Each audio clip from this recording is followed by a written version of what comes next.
Come back to yes group. मेरा नाम है आमिर और हाजिर हूँ अकाउंटिंग सीरीज की नई क्लास नया वीडियो लेकर। अकाउंटिंग की आज की इस क्लास में आज की इस वीडियो में हम देखने वाले हैं अगर हमें टैली प्राइम में कैश सेल की एंट्रीज को पास करना है कैसे पास करेंगे।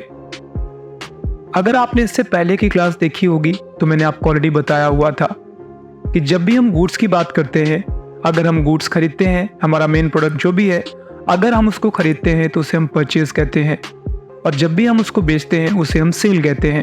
यानी अगर मैं आज गुड्स खरीद के आया हूँ तो मैं ये कहूँगा मैंने परचेज किया है, और अगर मैं गुड्स की सेल करूँगा तो मैं ये कहूँगा मैंने सेल किया है। यानी सेल वर्ड बेसिकली यूज़ किया जाता है गुड्स के लिए और परचेज वर्ड यूज़ किया जाता है गुड्स के लिए। अगर आप गुड्स खरीदना चाहते हैं तो फिर आपके पास दो ऑप्शंस होंगे, या तो आप तुरंत पेमेंट करें और गुड्स को खरीदें, that is called cash purchase. Payment का माध्यम कोई भी होगा, चलेगा, जैसे कि आप बैंक के रूप में पेमेंट कर सकते हो और अगर आप चाहो तो कैश के रूप में पेमेंट करो। सेम चीज़ है अगर मैं सेल करना चाहता हूँ, मैंने कोई भी प्रोडक्ट मेरे पास पड़ा हुआ है, अब मैं उसको बेचना चाहता हूँ, तो जब मैं बेचूंगा मेरे पास फिर से वही दो ऑप्शंस होंगे। The first one is cash cell and the second one is credit sale. Cash cell में क्या होगा, जब आप अपने कस्टमर को माल बेचेंगे तो बस उसी समय आपको कस्टमर से पैसे चाहिए होंगे, यानी आप उससे पैसे रिसीव कर लेंगे। अब रिसीव करने का माध्यम कैश हो सकता है या फिर आप बैंक के रूप में भी पैसे रिसीव कर सकते हैं। कुल मिला के बस इतना समझ लीजिए, जैसे ही आप सामान का सेल करेंगे आप उसके बदले पैसे रिसीव कर लेंगे, ठीक है। ये कहलाता है कैश सेल। दूसरा होता है क्रेडिट सेल। क्रेडिट सेल में क्या होगा, आप माल को बेचेंगे और आप कस्टमर को एक टाइम देते हैं, उस पॉइंट ऑफ टाइम तक आपको कस्टमर को प्रॉमिस करता है आपसे कि वो आपको पैसे अदा कर देगा, that is called credit sale, ठीक है। यानी कस्टमर के क्रेडिट के अकॉर्डिंग आप उसको माल उधार देते हैं। आज का हमारा टॉपिक ये है कि अगर हमें टैली प्राइम में कैश सेल की एंट्रीज को पास करना हो तो वो कैसे पास करेंगे। तो यहाँ से मैं एंट्रीज को पास करने के लिए मैंने यहाँ पे टैली प्राइम अपना ओपन कर लिया है। आपको ना पता हो तो बता दूं, कंपनी जब आप क्रिएट करेंगे तो क्रिएट करने के बाद आपको सबसे पहले जीएसटी सेटिंग्स करनी होगी। जैसे मैं आपको दिखाऊं जीएसटी सेटिंग्स पे, यहाँ पे आप एक तो काम ये कर सकते हैं, आप F11 दबा सकते हैं, और नहीं तो आप यहाँ से ऑल्टर पे जाएंगे। तो अब ऑल्टर पे जाने के बाद आप यहाँ नीचे देखेंगे स्टैट्यूटरी डिटेल्स में, जहाँ पर आपको कंपनी जीएसटी डिटेल्स दिखती है, टीडीएस डिटेल्स और पैन से संबंधित है। अब मैं कंपनी डिटेल्स में जाऊँगा यहाँ पे जीएसटी में, तो आप यहाँ पर देखेंगे मैंने ऑलरेडी सारी सेटिंग्स कर रखी है, तो एक यहाँ से कर सकते हैं। सेकेंड चीज़ एक और है, आप यहीं पे आइए और यहीं से आप F11 दबाइए। इसके बाद अपनी कंपनी को सिलेक्ट कर लीजिए एंड देन आप ऑटोमेटिक यहाँ से कंपनी फीचर्स पे पहुँचेंगे। अब आपको क्या करना है, आपको उस जीएसटी सेटिंग्स को इनेबल करना है। मैंने ऑलरेडी कर लिया है लेकिन मैं आपको दिखाना चाहूँगा। यहाँ से मैं पहले वाले ऑप्शन को यस करूँगा और इसके बाद यहाँ पे जो डिटेल्स है इसमें मैं रेगुलर रखूँगा, जीएसटी नंबर भरूँगा अपना। मैं मंथली जीएसटी R1 फाइल करता हूँ वो मंथली रखूँगा। ई इनवॉइसिंग फिलहाल मैं रहने देता हूँ, इस पे ऑलरेडी मैं वीडियो बना चुका हूँ, आपको बता चुका हूँ कैसे आप ई इनवॉइसिंग का यूज़ करते हैं, कैसे आप ई इनवॉइसिंग जनरेट करते हैं। तो फिलहाल मैं इसको रहने देता हूँ और मैं यहाँ से सेव करूँगा। जस्ट नीचे आप देखेंगे लिखा हुआ set alter company rate details. मतलब क्या हुआ, यहाँ से आप अपनी कंपनी का जीएसटी रेट सेट करेंगे। अब आपको पता होगा जो भी इंडिया में माल बेचा जाता है उन पे अलग अलग जीएसटी रेट चार्ज होता है, किसी पे 5% है तो किसी पे 18% है तो किसी पे 28% है। हम बेसिकली आप 12% भी है किसी में। तो हम यहाँ सबसे पहले यहाँ से मैं यस करूँगा और अपना जो भी मेन प्रोडक्ट है हम उसका जीएसटी रेट यहाँ पे सेट करते हैं। तो ऑलरेडी मैंने सारा कुछ सेट किया हुआ है, आप देख सकते हैं मैंने क्लासिफिकेशन बनाया हुआ है और मैंने दोनों ऑप्शंस को इनेबल किया था।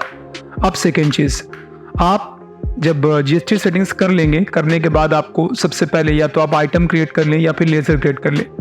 मैं आपको दिखाता हूँ, मैंने दोनों ही बना के रखे हुए हैं। अगर यहाँ से मैं आइटम पे जाऊँगा तो मेरे पास सैमसंग गैलेक्सी F62 नाम का एक आइटम है। अगर मैं इंटर करूँगा तो आप देखेंगे मैंने इसका अंडर ग्रुप सैमसंग सेट करके रखा हुआ है। यूनिट इसका 9 है नंबर्स में एंड जीएसटी सेटिंग्स मैंने ऑलरेडी सारी सेट करके रखी हुई है, आप यहाँ पे साइड में देख सकते हैं। मैं यूज़ कर रहा हूँ टैली प्राइम 3.0 और यहाँ पे जीएसटी क्लासिफिकेशन नाम का एक बहुत अच्छा ऑप्शन है, जिसको अगर आप सेट कर दें तो ऑटोमेटिक काफ़ी सारी चीज़ें अपने मन से ही हो जाती हैं। इसके अलावा अगर मैं बैक जाके आपको दिखाऊंगा लेजर पे, तो मैंने लेजर्स भी काफ़ी बनाए हुए हैं, जहाँ पे कैश बाय डिफॉल्ट रहता है, CGST discount allowed, discount received, IGST profit and loss पहले से बना होता है, परचेज एंड इसके बाद सेल्स भी बना हुआ है, ठीक है। अब डिप्टर्स को माल सेल किया जाता है तो फिर वही चीज़ है। देखिए आमतौर पर पहले मैं आपको दिखाता हूँ फ़र्क क्या है। अगर आप केस सेल करेंगे तो अगर आप क्रेडिट सेल करेंगे तो पैसा आपको बाद में मिलेगा, और अगर आप कैश सेल करेंगे तो पैसा आपको तुरंत मिल जाएगा। ये आपके स्टेटमेंट्स ऑफ अकाउंट्स पे इफेक्ट करता है। कहाँ पे ये ऑप्शन और किस तरीके से इफेक्ट करता है मैं आपको दिखाता हूँ। अगर आप डिस्प्ले मोर रिपोर्ट्स पे जाएंगे और यहाँ से स्टेटमेंट्स ऑफ अकाउंट्स पे जाएंगे, आउटस्टैंडिंग का हिंदी होता है बकाया यानी पेंडिंग। आप ये कह सकते हैं पेंडिंग वो पैसा जो आपको देना है या पेंडिंग वो पैसा जो आपको लेना है। अगर मैं आउटस्टैंडिंग में जाऊंगा तो ऑप्शन है रिसीवेबल एंड पेएबल। अगर हम सेल्स की बात करेंगे तो रिसीवेबल के दायरे में आएगा। अगर हम परचेज की बात करेंगे तो पेएबल के दायरे में आएगा, क्योंकि रिसीवेबल का मतलब होता है वो पैसा जो आपको लेना है और पेएबल का मतलब वो पैसा जो आपको देना है। तो जब मैं सेल करूंगा तो मुझे मिलेगा। अभी मैं रिसीवेबल पे दिखा रहा हूँ, आपको कुछ भी नहीं दिख रहा है। क्यों नहीं दिख रहा है? क्योंकि कोई भी क्रेडिट सेल एंट्री नहीं की गई। क्रेडिट सेल मतलब उधार माल बेचा गया। अगर उधार माल आप बेचते हो उसका पेमेंट जब तक नहीं मिलेगा वो आपको यहाँ पे दिखाएगा। लेकिन अगर आप क्रेडिट सेल करते ही नहीं है, डायरेक्टली आप कैश सेल करते हैं, वो यहाँ पे आएगा ही नहीं। चलिए मैं आपको एक डेमोस्ट्रेशन करके दिखाता हूँ। जैसे यहाँ से मैं वाउचर पे जाऊंगा, फाइन। अब मैं सेल करना चाहता हूँ तो मैं यहाँ से F8 दबा सकता हूँ। ये आ गया हमारा सेल। अब यहाँ पे रोमन डेप्टर है, हमारे स्टेट का बिलोंग करता है, CS GST के दायरे में आएगा। मैं आपको दिखाता हूँ क्या फर्क आएगा कैश में और क्रेडिट में। आपने यहाँ से रमन डेप्टर को सिलेक्ट किया। अब ध्यान रखिए यहाँ पे पार्टी के नेम में अगर आप रमन डालेंगे इसका मतलब क्रेडिट सेल होता है, ठीक है। सेव कर दीजिए और सेव करते हुए आगे बढ़िए। सेल कर लिया आपने। अब यहाँ से आपने सैमसंग गैलेक्सी ही आप सेल कर रहे हैं। मान लीजिए मैं 10 पीसेस सेल कर रहा हूँ, ठीक है। रेट में इसका डाल देता हूँ 19,999 रुपये और इंटर प्रेस करूंगा। फिलहाल डिस्काउंट रहने देता हूँ। एक और बार इंटर प्रेस करते हुए मैं यहाँ से CGST सेलेक्ट करूंगा और यहाँ से SGST सेलेक्ट करूंगा। अब C और S क्यों लगा है? क्योंकि जो रमन है वो हमारे ही स्टेट से बिलोंग करते हैं। मैं उत्तर प्रदेश का रहने वाला हूँ, मेरी फर्म उत्तर प्रदेश की है। तो जब भी मैं माल बेचूंगा, अगर वो व्यक्ति उत्तर प्रदेश से बिलोंग करता है तो ऐसे में जो बिल बनाऊंगा उसमें मैं C और SGST कोट करूंगा, क्योंकि वो केंद्र सरकार और राज्य सरकार को बराबर बराबर आधा आधा जाता है। अब यहाँ से अगर मैं इस एंट्री को सेव करता हूँ तो क्या फर्क पड़ेगा? अभी थोड़ा देर पहले आपने देखा था, मैं आपको फिर से दिखाता हूँ।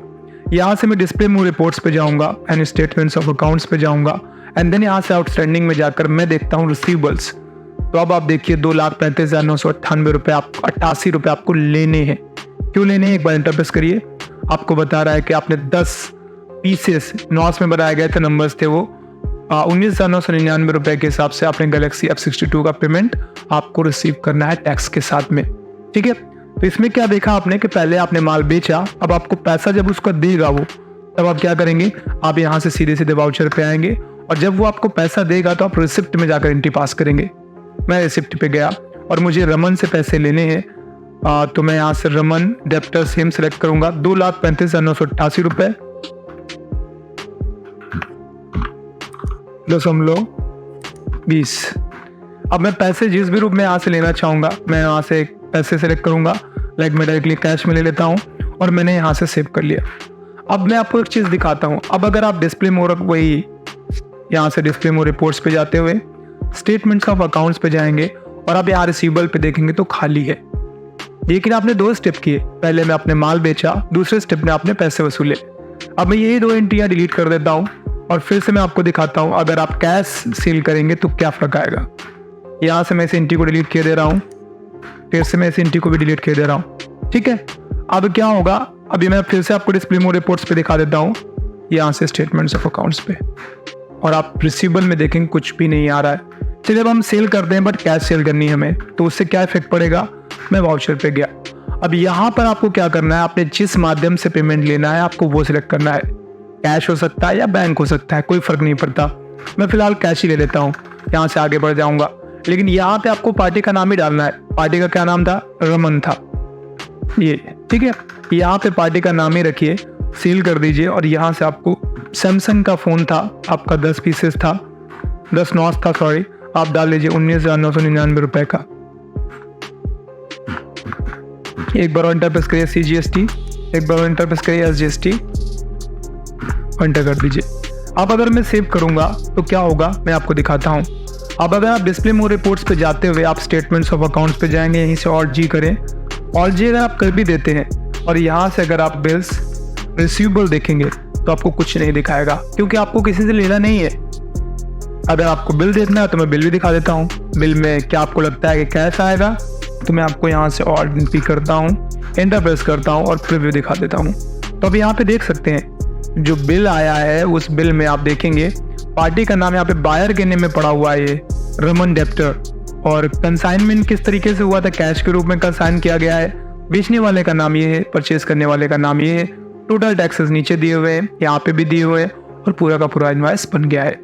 अब आपको पेमेंट रिसीव करने के लिए अलग से रिसिप्ट वाउचर में एंट्री पास करने की जरूरत नहीं है। होप सो आपको समझ आया होगा कि अगर आपको टैली प्राइम में कैश परचेज की एंट्रीज को पास करना है तो कैसे पास करेंगे। वीडियो पसंद आया है, वीडियो को लाइक, चैनल को सब्सक्राइब, बेल आइकन पे हिट और बहुत जल्द मिलेंगे नए वीडियो में नए टॉपिक पे बात करते हुए। तब तक अपना ख्याल रखिए, अकाउंटिंग सीखते रहिए। Bye bye, take care.